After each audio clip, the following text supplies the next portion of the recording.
अब हम Newton law को वेक्टर फॉर्म में देखें। We are going to see vector form of Newton's law of gravitation. Suppose कीजिए कि अगर कोई दो बॉडीज आपके पास में है, दो बॉडीज हैं आपके पास में, ये 1 और ये 2, ठीक है, ये दो बॉडीज हैं 1 और 2।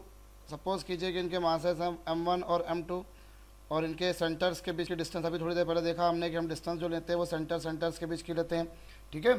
तो अब जो दो बॉडीज हमारे पास में है जिनके मासेस क्या है m1 और m2 और जिनके सेंटर्स के बीच की डिस्टेंस कितनी है r है, तो इस स्थिति में इनके बीच में जो लगने वाला फोर्स होगा वो क्या होगा। अब हम समझें यहाँ पर इन दोनों के बीच में जो लगने वाला फोर्स होगा वो F12 क्या है यहाँ पर, F12 is the force on 1 due to 2। Natural बात है, हम ग्रेविटेशन के बारे में बात कर रहे हैं, तो ये हम जो केवल बात कर रहे हैं वो F12 जो है वो फोर्स ऑन 1 ड्यू टू 2, उसकी वैल्यू कितनी होगी हमारे पास में, वो होगी G m1 m2 upon r², r इनके बीच की distance, into r12 cap.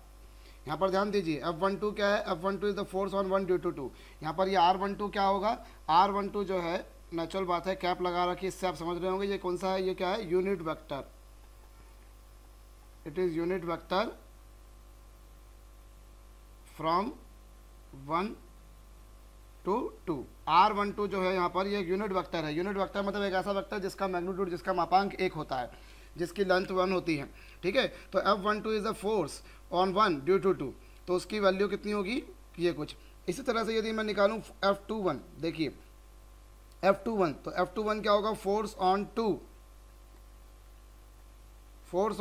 Due to 1। ये 2 के कारण 1 पे फोर्स, 1 के कारण 2 पर फोर्स कितना होगा, G m1 m2 और अपॉन कितना r², और यहाँ होगा r21 कैप, तो ये कितना होगा, यहाँ पर r21 कैप क्या होगा, it is a unit vector from 2 to 1, 2 से 1 की तरफ, ठीक है। मैं फिर बता रहा हूँ, देखिए दो बॉडीज थी आपके पास में, ये m1 बॉडी थी, ये m2 बॉडी थी, ठीक है। ये 1 नंबर की बॉडी है, 2 नंबर की बॉडी, तो F12 क्या होगा, F12 कुछ इस तरह का होगा, F12 कुछ इस तरह का होगा भाई। This is the force on 1 due to 2। आप देखिए यहाँ पर 2 ने 1 को अपनी तरफ अट्रैक्ट करना है, 2 ने 1 को क्या करना है, अपनी तरफ अट्रैक्ट करना है, ठीक है। तो अपनी तरफ अट्रैक्ट कैसे करेगा कि उसको अपनी तरफ खींचे, कुछ इस तरह से। एंड लाइकवाइज जो m2 है, m2 जो है उसको 1 अपनी तरफ खींचेगा, तो 2 को 1 अपनी तरफ कैसे खींचेगा, 2 को 1 अपनी तरफ इस तरह से कुछ खींचेगा। ये देखिए ये 2 ने 1 को अपनी तरफ खींचना है, तो ये कौन सा फोर्स होगा, F21 होगा। ये कौन सा फोर्स आया आपके पास में, यह आया F12 force on 1 due to 2। ये क्या है, F21 force on 2 due to 1 आया। तो ये हमारे पास में आया फोर्स ऑन 1 ड्यू टू 2, और ये आया F21 मतलब फोर्स ऑन 2 ड्यू टू 1। अब आप यहाँ पर ध्यान दीजिए, अगर आप इन दोनों फोर्सेस को देखें, जो आपके पास में F12 आया और ये आपके पास में F21 आया, ये दोनों फोर्सेस को देखिए। यदि आप F12 की वैल्यू कितनी है, मैं फिर से यहाँ पर एक बार लिखूँ, G m1 m2, आप जो फोर्स लिख रहे हो उसी का यूनिट वेक्टर लिखेंगे। F12 के लिए r12 कैप, और F21 के लिए क्या, G m1 m2 r² F21 cap आया ये।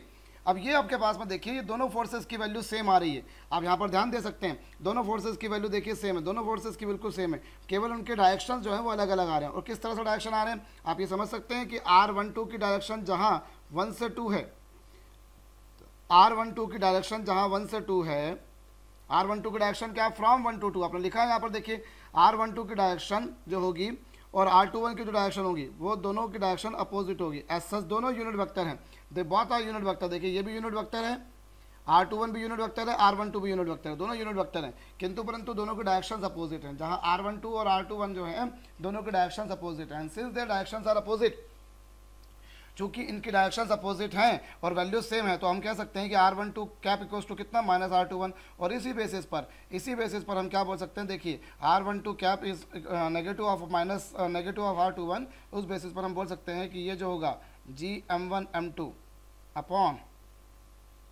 r² r12 कैप नेगेटिव हो जाएगा। देखिए मैग्नीट्यूड दोनों के सेम है, मैग्नीट्यूड दोनों के G m1 m2 upon r² है, मैग्नीट्यूड दोनों के सेम है लेकिन दोनों के डायरेक्शंस अपोजिट हैं। और इसी कारण आई कैन से क्या कि F12 जो होगा F12 जो होगा वो नेगेटिव ऑफ F21 होगा।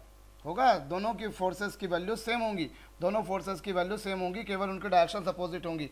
और वैसे भी यदि मैं आपको ध्यान दिलाऊं, न्यूटन का जो थर्ड लॉ होता है, न्यूटन के थर्ड लॉ में आप जानते हैं, न्यूटन के थर्ड लॉ से आप क्या जानते हैं, there is a reaction to every action. अगर ए ने बी पर जितना फोर्स लगाया, बी भी ए पर उतना ही फोर्स लगाएगा, और दोनों की डायरेक्शंस क्या होंगी, अपोजिट होंगी। ये यूनिवर्स न्यूटन का थर्ड लॉ जो हम सब जानते हैं कि there is a reaction to every action equal and opposite. हर ऑब्जेक्ट पर उतना ही फोर्स लगता है और डायरेक्शन अपोजिट होती है।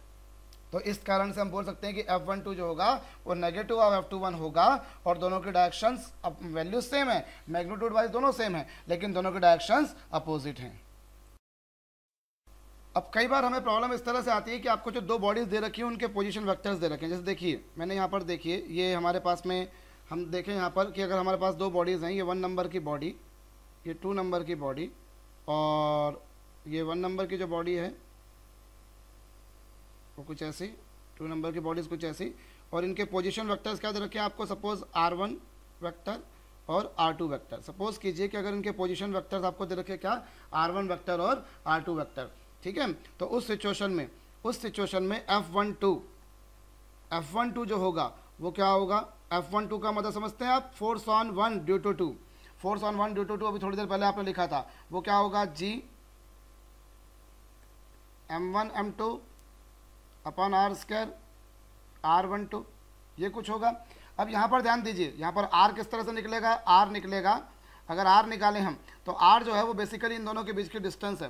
तो R इस सिचुएशन में क्या होगा, इस सिचुएशन में R होगा R2 माइनस R1, R क्या होगा, R2 माइनस R1 हो जाएगा, ठीक है। तो इस तरह से हम R12 को क्या लिख सकते हैं, R12 क्या हो गया हमारे पास में, R12 तो हो गया R2 vector minus R1 vector.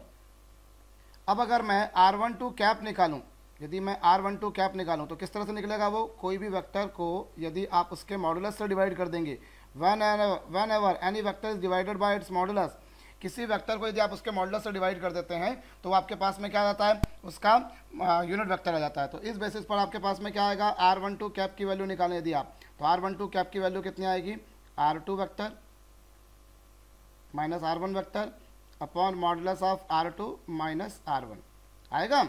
अब इसी बेसिस पर मैं हम F12 को कैसे निकाल सकते हैं, इस बेसिस पर हम F12 को निकालेंगे G M1 M2, और R की वैल्यू कितनी है, R की वैल्यू भी आपने देखी R2 माइनस R1 का स्क्वायर इनटू, यदि आप यहाँ पर ध्यान दें तो ये कितना है, R12 कैप अभी देखा आपने, R12 कैप कितना है, R2 vector minus R1 vector, और अपॉन में क्या, R2 vector minus R1 vector का मॉड।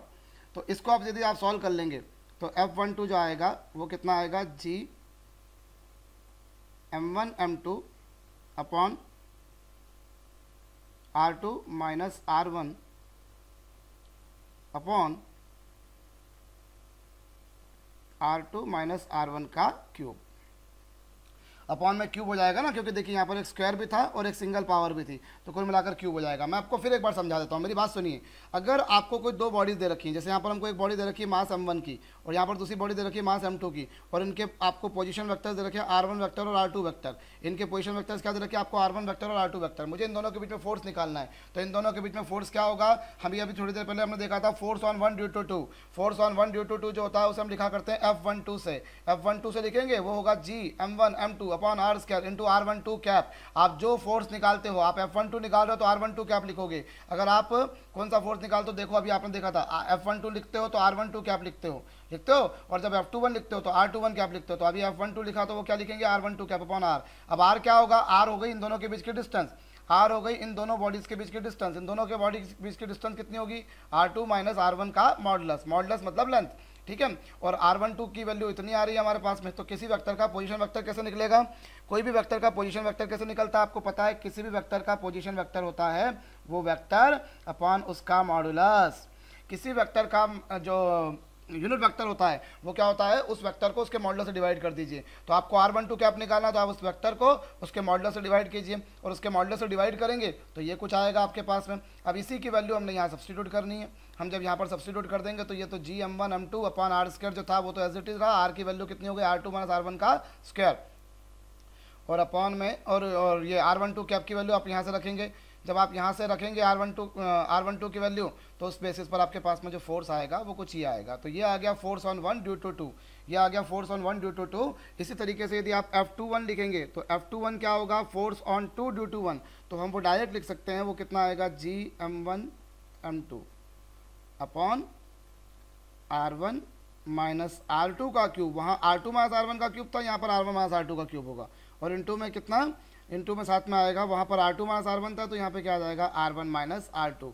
तो ये हमारे पास में यूनिवर्सल लॉ ऑफ ग्रेविटेशन आ गया, या न्यूटन का लॉ ऑफ ग्रेविटेशन आ गया इन वेक्टर फॉर्म।